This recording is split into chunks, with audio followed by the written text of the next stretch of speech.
Welcome to our channel. Today we how to subscribe to Trello power-ups for project tracking. Easy tutorial step by step clearly. Open your web browser and go to the Trello website. Log into your Trello account if you are not already signed in. Navigate to the board where you want to add power-ups. Look for the Show menu button on the right side of the screen and click it. In the menu that appears, select Power UPS. You will see a list of available power-ups. Browse through the options to find the power-up that meets your project tracking needs. When you find a power-up you like, click on the Add button next to it. A confirmation message will appear. Click on Confirm to add the power-up to your board. Once added, you may need to configure the power-up settings. Follow the prompts to customize any necessary features for your project. After setting up, return to your board to see the power-up in action.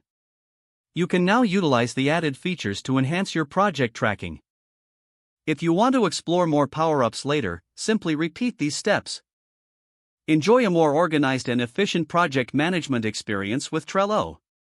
If the page does not load, refresh the browser or try again in a private or incognito window. Make sure you are using the correct email address, then retype it carefully to avoid small typos. If your password is not accepted, use the reset option and create a new strong password you can remember. Check your spam folder for verification or security emails, then complete any requested confirmation steps. Enable two-factor authentication if available to improve account security and reduce unauthorized access risk. After signing in, review your profile details so your contact information and settings are accurate and current. If you see an error message, note it down and try again after restarting your device and internet connection. Log out when you finish, especially on shared devices, to keep your account and payment information secure. If the page does not load, refresh the browser or try again in a private or incognito window. Make sure you are using the correct email address, then retype it carefully to avoid small typos. If your password is not accepted, use the reset option and create a new strong password you can remember. Check your spam folder for verification or security emails, then complete any requested confirmation steps.